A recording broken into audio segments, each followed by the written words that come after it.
Hello everyone. So welcome back to my channel.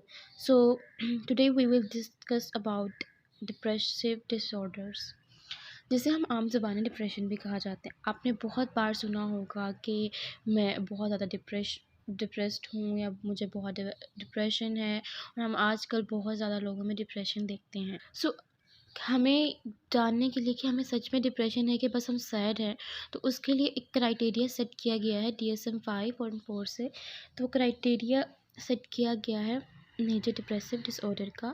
सो उस disorder के अंदर जो 5 मेन सिम्टम्स हैं ना, अगर किसी इंसान के अंदर 2 वीक्स के पीरियड तक रहें, तो उसे हम कहते हैं कि इस इंसान को डिप्रेशन है। अगर आपको स्क्रीन पे शो हो रहे हो तो at least one of the symptoms is either depress mood और लॉस ऑफ इंटरेस्ट और प्लाई। ये 2 बेसिक ऐसी चीज़ें ये तो होती ही हैं उस डिप्रेशन के इंसान के अंदर, जिसे हम कहते हैं कि ये डिप्रेस्ड है।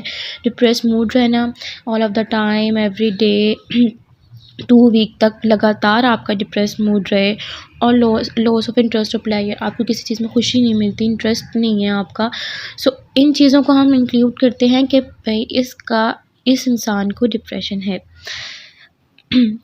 अगर हम क्राइटेरिया के जाएँ तो नंबर 1 में आता है depressed mood most of the day nearly every day as indicated by either subjective report feel sad empty hopeless और ऑब्जर्वेशन मेड बाय अदर्स।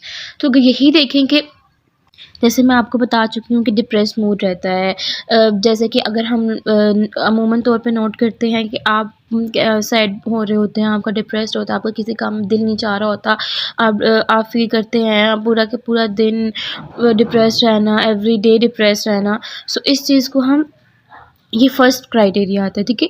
अगर हम सेकंड सिम्टम है मार्कली डिमिनिश्ड इंटरेस्ट और प्लेजर इन ऑल, मतलब जैसे मैंने भी आपको बात की, जो मेन चीज़ों में आता है, इंटरेस्ट नहीं रहता, प्लेजर नहीं होती, एक्टिविटीज़ नहीं होता।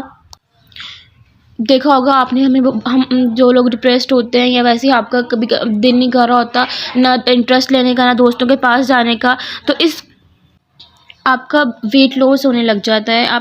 मैं अभी जैसे बता रही थी कि आपने कभी नोट किया होगा, आपका कभी कभी दिल नहीं कर रहा होता दोस्तों के साथ बाहर जाने को, और आप जैसे इमेजिन कि आपके दोस्त की कॉल आई कि यार आओ बाहर चलें, और आपका इंटरेस्ट ही नहीं है वो एक्टिविटी करने के लिए जो आप पहले बहुत अच्छे से किया करते थे।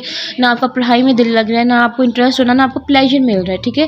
जैसे कि मैं मेकअप करके किसी को बहुत प्लेजर मिल रहा था, आपको वो प्लेजर मिलना ही बंद हो गया, और वो चीज़ 3 या 2 हफ्ते तक कंसिस्टेंसी के साथ रही है, आपको डिप्रेस्ड फील कराती रही है, आपको कोई भी किसी भी चीज़ में इंटरेस्ट नहीं हो रहा, ना आपको प्लेजर हो रही, ठीक है, फील हो रही है। तो अगर हम इसके नेक्स्ट सिम्टम्स की बात करें, क्योंकि वेट बहुत कम हो जाता है, वेट लॉस होने लग जाता है आपका।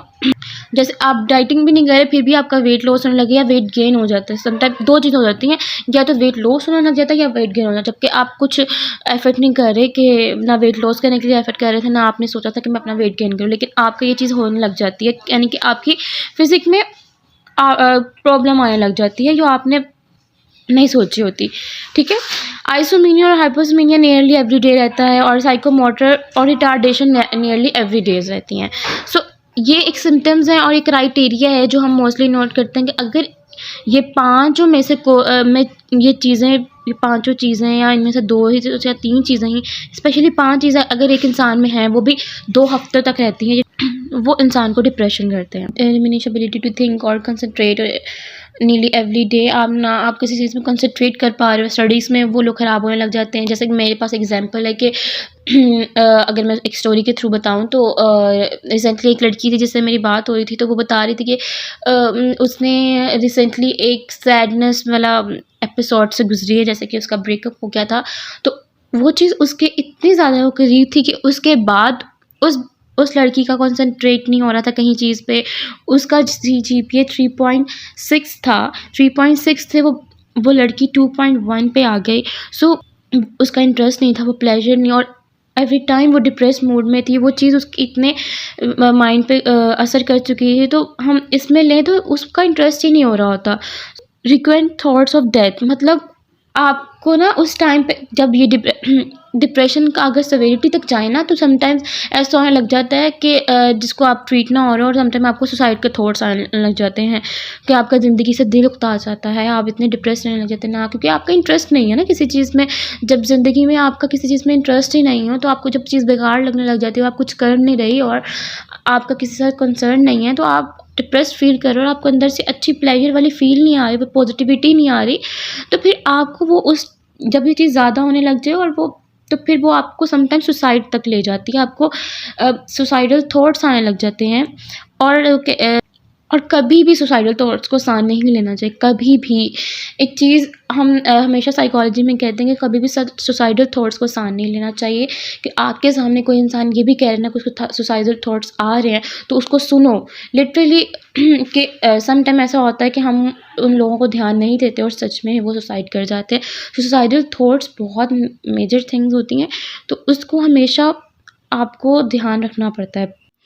तो ये सब थे डिप्रेशन के सिम्टम्स अकॉर्डिंग टू DSM-5। तो अब आपको समझ आ चुकी होगी कि सिम्टम्स क्या हैं डिप्रेशन के।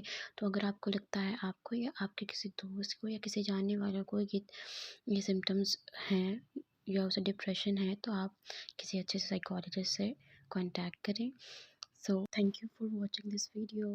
अल्लाह हाफिज़, मिलते हैं नेक्स्ट वीडियो में।